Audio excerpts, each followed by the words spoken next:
안녕하세요. 얼마 전 남편이고 시부모님이고 진절머리가 나서 이혼하게 된 30대 여성입니다. 솔직히 남편하고는 별 문제 없이 잘 지내왔다고 생각하고, 그래서 적어도 남편은 당연히 제 편이 되어줄 줄 알았는데, 팔은 안으로 굽는다더니 정말 그 말이 딱이구나 싶은 게 너무 실망스럽더라고요.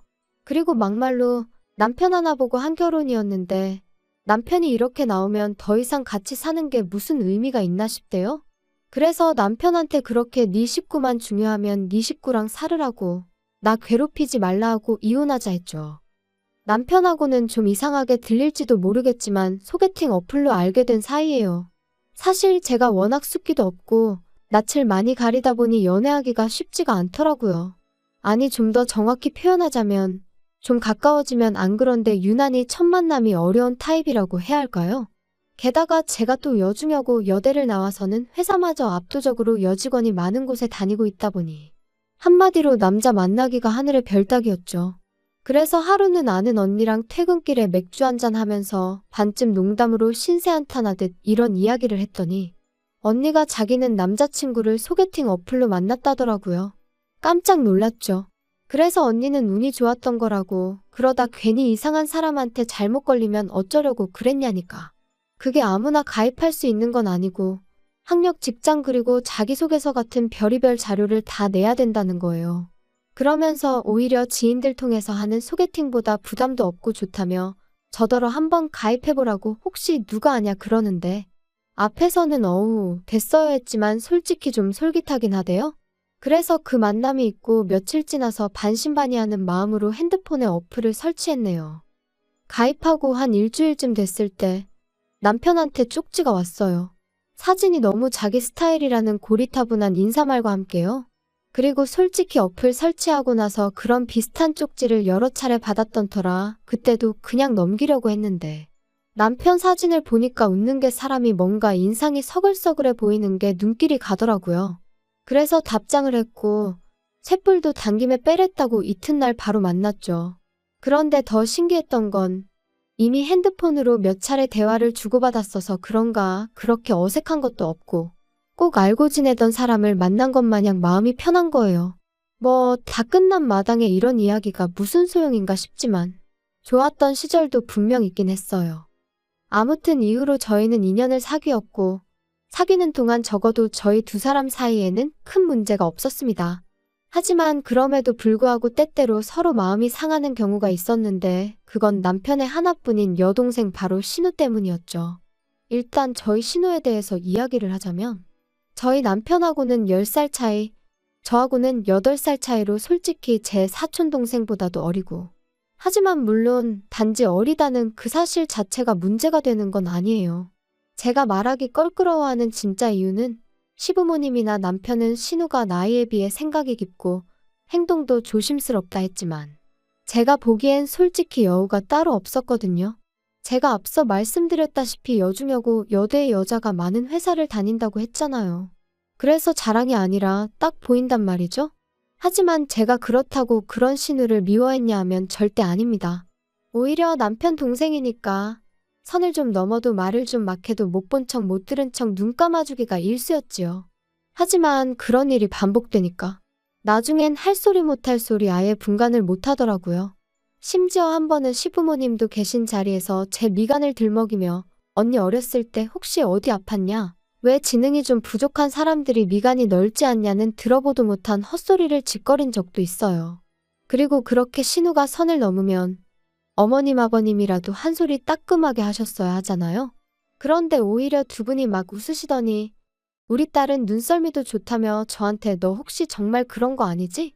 저번에 사과도 못 깎던데 설마 그래서 그런 거 아니냐 하시는데, 정말이지 결혼 전에 신우하고 확실히 선을 그어놓는 건데 하고 얼마나 후회했는지 몰라요. 그래서 신우더러 말이라고 함부로 하는 거 아니라고, 내가 아가씨 학벌 가지고 놀리면 기분 좋겠냐 했거든요. 그랬더니 또 어머님 아버님이 저더러 너는 웃자고 한 소리에 왜 죽자고 달려드냐는데, 정말 이놈의 집구석 답도 없다 싶더라니까요. 하지만 그런 이유로 제가 남편이랑 이혼을 결심한 건 아닙니다. 결혼한 지 반년쯤 되던 때, 그러니까 여전히 남편이랑 저는 그래도 신혼 분위기를 내던 시기였는데요. 난데없이 신우가 다니던 회사를 때려치고는 서울에서 모델 일을 하고 싶다며 독립을 한다는 거예요. 참고로 저희 신우가 모델을 할 만큼 키가 크다거나 어디가 특출나냐 하면 그런 건 아니었는데 제가 그 분야는 잘 모르다 보니 이러쿵저러쿵 하기도 뭐하고 그래서 그냥 그러냐 하고 말았죠. 그런데 어이가 없는 게 그 독립이라는 게 저희 집에서 저희랑 같이 산다는 뜻이었어요.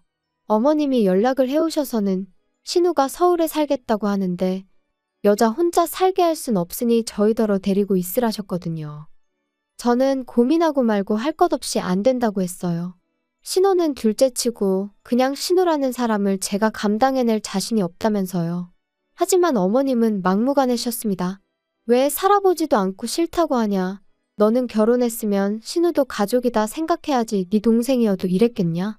그리고 저는 그런 어머님께 꼭 살아봐야 이 사람이랑 나랑 만나 안 만나를 아는 거냐. 그리고 제 동생은 이런 부탁을 할 애가 아니다. 솔직히 어른한테 이래도 되나 싶을 정도로 한마디도 안 지고 받아쳤지요. 그리고 그러자 어머님이 정말 치사하게도 저희를 앉혀놓고는 죽어도 같이 못 살겠다 싶으면 결혼할 때 지원해주신 1억을 토해내라셨습니다. 참고로 저희 친정부모님도 똑같이 1억 지원해주셔서 그 돈에 저희가 모은 돈을 합해서 집을 구한 거였어요. 진짜 어이가 없더라니까요. 그런 이야기까지 듣고 집에 온 저는 까놓고 말해서 얼마나 분했는지 몰라요. 그래서 남편한테 나 당장 내일 은행 가서 1억 대출받을 거야. 그리고 그 1억 돌려드릴 거야. 진짜 치사해서. 막말로 어머님이 1억 주신 게 나 뭐 용돈 주신 거야? 나 쓰라고 주신 돈 아니잖아. 당신 아들 장가 보내려고 주신 돈이면서 이제 와서 그 돈을 빌미로. 어쩌면 이러실 수가 있어? 나도 치사해서 그 1억 안 받아. 대신 당신도 어디 가서 나랑 반반 결혼했네 하고는 헛소리 하지 마. 그리고 어머님도 이제 나한테 며느리돌이 같은 거 바라시지 말라고 해. 야, 너는 진짜 그렇게까지 해야겠냐? 너는 어떻게 한 번을 져주는 게 없어? 내가 이런 인간을 믿고 결혼을 했나 싶은 게 얼마나 우라가 치밀던지요. 그래서 이게 무슨 가위바위보도 아니고 져주고 말고 할 문제냐 다시 받아쳤어요. 그리고는 바로 이튿날 은행에 가면서 친정부모님께 전화를 드렸고 이러한 일이 있었다. 죄다 말씀드렸습니다. 처음엔 친정부모님까지 걱정하시게 할 필요는 없지 싶어서 제 선에서 마무리 지으려고 했는데 솔직히 문득 시댁은 온 가족이 아주 똘똘 뭉쳐 저한테 난리인데 저라고 부모님이 안 계신 것도 아니고 왜 일대 사로 싸워야 되나 모르겠더라고요. 그래서 그냥 다 말씀드렸어요. 그리고 역시나 저희 부모님도 크게 화를 내시대요. 결혼할 때 1억을 준 건 양가의 약속이기도 했던 건데 그걸 왜 자기들 입맛대로 하려고 드냐면서 자리를 만들어라 부모들끼리 얘기를 좀 해야겠다 하시면서요. 그래서 결혼식 이후로 처음 온 가족이 다시 모였습니다. 그리고 무슨 생각, 무슨 작전인지는 몰라도 시부모님께서는 저희 부모님을 마주하자마자 하소연을 하시더라고요. 딸을 키워보셨으니 저희 심정을 아시겠지요? 어떻게 요즘 같은 세상에 딸을 혼자 지내라 하겠습니까? 그래도 다행히 서울에 지 오빠 부부가 있으니 거기서 좀 챙겨주면 좋겠어서 며느리한테 얘기를 한 건데. 그리고 말이 나왔으니 말이지만 말입니다. 막말로 저희가 그냥 저희 딸 다짜고짜 보낼 수도 있었어요. 하지만 그래도 배려하는 마음으로 며느리한테 먼저 이야기를 한 건데 그렇게 나올 줄은 정말 몰랐다니까요. 저희도 너무 속상하고 지금 서운하고 그렇습니다. 사돈, 그게 말이라고 하시는 겁니까, 지금? 이제 와서 말이지만 저희 부부, 저희 딸이 시집가서 한참 어린 신우한테 막말 듣고 그러는 거 알고 나서도 그래도 네 동생이다 생각하고 잘하라고 했습니다. 시부모님도 마음속으론 네가 고생하는 거 알고 계실 거라고, 그러니까 네가 참으라고 했다고요. 그런데 그 신우 뒷바라지까지 하라니 그게 말이 됩니까? 저희는 저희 딸한테 그런 고생까지 하라고는 못하겠습니다. 그리고 그 1억이 줬다 뺐었다 하려고 주신 돈이었습니까? 그럴 거면 1억도 가져가시고 이참에 최서방도 데리고 가세요. 저희 부부는 딸이 시집살이 당하고 고생하고 사는 거 볼 바엔 그냥 이혼하라고 할 사람들입니다. 요즘 무슨 이혼이 흠도 아니고. 어머님 표정을 보아하니 저희 친정어머니가 그렇게 나올 거라곤 상상도 못하신 눈치였어요. 그리고 그 자리에 같이 나와 있던 신우와 남편도 저희 부모님의 완강한 태도에 기가 눌렸는지 제 눈치만 살살 살피고는 아무 말도 안 하더라고요. 그래서 결국 1억 돌려드리는 일 없이 신우와 같이 사는 일은 없던 얘기가 되었습니다. 이후로 또 남편하고 저는 그럭저럭 잘 지냈어요. 정확히 말하자면 별로 큰 소리 나는 일 없이 서로 힘들게 하는 일은 없었다는 거죠. 그리고 합가는 무산되었지만 그래도 신우의 독립이 어째서인지 신경이 좀 쓰이더라고요. 그래서 누가 시킨 건 아니었지만 치안이 좋다는 여성 전용 자취방부터 시작해서 신우가 안전하게 지낼 만한 곳들을 알아보고 어머님께 싹 다 정리해서 알려드렸어요. 그랬더니 어머님이 고맙다. 이 정도로 네가 걱정해줄 줄은 몰랐다 하시며 얼마나 좋아하시던지요. 그리고 실제로 제가 말씀드린 곳 중 한 곳으로 신우 자취방을 구해주시더라고요. 그래서 이제 다 그럭저럭 상황이 잘 정리가 되었다 싶었는데 어찌저찌 신우가 서울살이를 시작한 지 1년쯤 되던 어느 날이었어요. 사실 신우를 데리고 살지는 않았지만 그래도 제 딴에는 또 마음이 쓰여서 한 달에 한두 번 정도는 밖에서 만나기도 하고 혹은 집으로 부르기도 해서 밥도 먹이고 얘기도 들어주고 그랬거든요. 그리고 제가 지금 이런 이야기를 하는 이유가 제가 얼마나 대단히 잘해줬다고 생색내자는 게 아니라 그럼에도 불구하고 신우에게 애인이 있다는 사실은 몰랐다는 거예요. 도통 티도 안 내고 말도 안 하니 제가 어떻게 알 도리가 없었다고요. 그런데 하루는 신우가 연락도 없이 저희 집에 찾아와서는 언니 하더니 자기가 임신을 했다는데 순간 제가 뭘 들은 건가 싶더라니까요. 그리고 신우의 임신으로 시댁은 말 그대로 쑥대밭이 되었습니다. 행여나 무슨 일이라도 생길까 주변 시세보다 더 비싼 돈 주고 자취를 시켜줬더니만 관리인이 하는 말이 저희 신우가 안 들어오는 날이 더 많았다질 않나. 알고 보니 신우가 애인이란 사람과 거의 동거하듯 생활했던 모양이더라고요. 그런데 그 화살이 왜 저한테 날라온 건지는 지금도 정말 이해가 안 되네요. 시부모님께선 처음엔 신우한테 도대체 뭐라고 다녔냐며 좀 나무라는가 싶더니 이내 이게 다 제 반대로 저희 집에서 살지 못해서 생긴 일이 아니냐며 제 탓을 하셨어요. 아니, 제 탓만 하셨으면 그나마 저도 어떻게든 유감이다 생각하고 말이라도 죄송하다 했을지도 모르겠습니다만 저희 친정부모님까지 들먹이며 목에 핏대를 세우실 땐 당신들 자식이 발랑 까져 친 사고를 전하 저희 친정부모님더러 어쩌라는 건가 싶은 게 진짜 시쳇말로 계급장 떼고 한판 붙었으면 싶더라니까요. 너랑 네 부모 때문에 내 딸 신세 다 조졌다. 너 이 일을 어떻게 책임질 거냐? 너는 윗사람이 돼서는 어린 신우 하나를 못 챙겨서 이 사단이 나게 만드냐? 다 필요 없고 내 딸 인생 책임져라. 네 부모한테도 내가 책임을 물을 거야. 억지 좀 적당히 쓰세요. 그렇게 치면 어머님이야말로 하나뿐인 딸도 제대로 못 챙기시고 뭘 하신 거예요? 그리고 아가씨도 모델 된다고 서울에 왔으면 어떻게든 모델 될 노력을 해야지. 남자애 환장한 것도 아니고 임신이 뭐예요? 내가 다 창피해 진짜. 하지만 어머님의 억지는 여기서 끝이 아니었습니다. 어머님께서는 이렇게 된 이상 신우랑 그 애인이란 작자랑 결혼을 시켜야 하지 않겠냐 하시더니 그 결혼 비용을 저랑 저희 친정부모님더러 부담을 하셨거든요. 양심이 있으면 그 정도는 저희가 해야 하지 않겠냐면서 말이죠. 그리고 그 비용이란 건 자그만치 2억이었습니다. 내가 긴 말은 안 하겠다. 니네 부모한테 얘기해서 2억 받아와. 앞길이 구만리 같은 내 딸 인생 조져놓은 값이라 하면 2억이 아니라 20억을 받아내도 분이 안 풀릴 것 같지만 그래도 네가 내 며느리니까 내가 엄청나게 참고 참은 줄이나 알아. 내가 마음 같아선 니네 부모도 다 고소해버리고 싶은데 내가 정말 참았다. 그러니까 열을 줄 테니 2억 만들어와. 그것도 못하겠다 하면 나도 그땐 못 참는다. 그리고 저는 그때까지도 그래도 중간에 낀 남편이 불쌍해서 어쨌든 신우가 안 됐어서 그냥저냥 참아드리려고 했던 건데 정말 더는 이렇게는 안 되겠다 싶더라고요. 그래서 어머님한테 고소할 테면 하시라고 했어요. 2억이요? 어머님 뭐 잘못 드셨어요?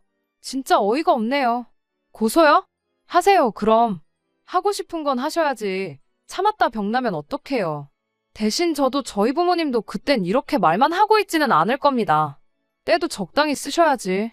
집에 돌아와서도 한참 동안 분한 마음이 어떻게 주체가 안 되더라고요. 그런데 그때 평소보다 늦은 퇴근을 한 남편이 저를 보더니 한숨을 푹 내쉬대요. 그리고는 오늘 어머니랑 또 한판 했다며 그러는데 짜증이 정말 확 나는 거예요. 남편의 말투라고 해야 하나 그게 저를 아주 한심하게 여기는 시기였으니까요. 그래서 제가 남편더러 말을 그렇게밖에 못하냐니까. 야, 나도 답답해서 그래. 그러니까 처음부터 우리가 데리고 있었으면 얼마나 좋았겠냐고. 아니, 그게 지금 말이라고 해. 막말로 자취하는 여자들은 다 임신하니? 시부모님도 당신도 왜 자꾸 신우가 잘못한 걸 나랑 내 부모님한테서 원인을 찾아? 나는 뭐 할 말 없어서 가만히 있는 줄 알아? 이게 다 가정교육을 잘못 받아서 이렇게 된 거지. 너 진짜 말이 너무 심하다. 말 가려서 해. 가려서 말할 건 내가 아니고 당신하고 당신 부모님이야. 진짜 지긋지긋하다.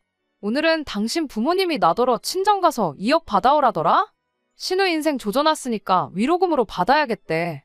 어머님 머리가 어떻게 되신 거 아냐? 야, 너 내가 말 조심하랬지. 그리고 솔직히 2억이 없어서 그런 거면 차라리 우리 부모님한테 가서 무릎 꿇고 죄송하다고 빌어. 빌면 봐주실지도 모르지. 네 부모님도 그래. 그렇게 뻔뻔하게 모르쇠로 나오실 게 아니고 우리 부모님한테 미안하다 숙이고 들어오셔야지. 막말로 그렇게 버티고 계시면 너랑 나도 못 살지 않겠냐? 너 말 잘했어. 나 너랑 정말 못 살겠거든. 고소고 나발이고 니네 하고 싶은 거 다 해봐. 그리고 너랑 나도 이쯤에서 갈라서자. 제발. 남편하고는 또다시 할 말 못할 말 해가며 정말 서로 때리지만 않았지 이웃이 경찰까지 불렀을 만큼 크게 다투고 말았습니다. 그리고는 서로 정말 지긋지긋해져서 일주일 만에 바로 이혼 서류 접수하고 한 달 동안 남편은 자기 본가에 저는 제 친정에서 지냈죠. 아쉬움이라곤 눈꽃만큼도 없었고 오히려 더는 숨소리도 견딜 수 없을 정도로 꼴보기도 싫었거든요. 그리고 제가 친정에 있는 동안 시부모님한테 몇 번이나 연락이 왔는데 댁 아들하고 이혼하기로 했으니 저한테 이러지 마시라고. 자꾸 이러시면 경찰에 스토커로 신고하겠다 하니까 나중엔 좀 잠잠해지대요. 그리고 결혼할 때나 이혼할 때나 집값은 별 차이도 없었기에 그냥 팔아서 남편이 들고 온 돈 그대로 줘버렸어요. 대신 같이 결혼 생활하는 동안 월급 관리는 제가 했는데 그걸 가지고 적금이 어쩌고저쩌고 하는 걸. 니 처먹고 사는데 다 써서 없다고 악다구니 한 번 써주니 찍소리도 안 하더라고요. 그리고 어떻게 보면 제가 모처럼 남편이란 작자를 다시 떠올리고 이렇게 사연까지 쓰게 된 계기이기도 한데 발 없는 말이 천리 간다더니 우연히 신우 소식이 제 귀에 들려왔습니다. 일단 신우는 그 애인과는 결혼을 못했는데 애인이란 사람 부모가 요새는 출산 전에도 친자 검사를 할 수 있다더라며 신우한테 그걸 하자고 했던 모양이에요. 그리고 신우는 그게 자기에 대한 모욕이었더니 해가며 못한다고 버티다가 해서 친자 관계가 맞으면 뭐 위자료를 청구하겠네 그랬다는데 이 대목에서 그놈의 집구석 위로금인지 위자료인지 남한테 돈 받아낼 궁리만 하고 사나 싶더라니까요. 아무튼 그래서 친자 검사를 했는데 아니었던 거죠. 그리고 더 웃긴 건 알고 보니 신우의 남자 관계가 워낙 화려해서 누구 한 사람을 특정해낼 수가 없었던 모양이에요. 몇몇은 스쳐가는 인연만도 못한 만남이었다 하니 말 다 한 거 아니겠어요? 정말이지 아무리 자기 멋대로 사는 시대라지만 어쩜 그렇게 무책임하게 살았나 싶더라니까요. 사실 남의 불행을 듣고 좋아하면 안 되는 건데 그 소식 전해 듣고 나니까 기도 안 차고 한편으론 꼬숩다는 생각도 들대요. 그러니까 심보를 곱게 써야지. 그리고 지금도 보나마나 저와 저희 부모님 탓이나 하고 있을 게 뻔해서 불쌍한 생각도 안 들거든요.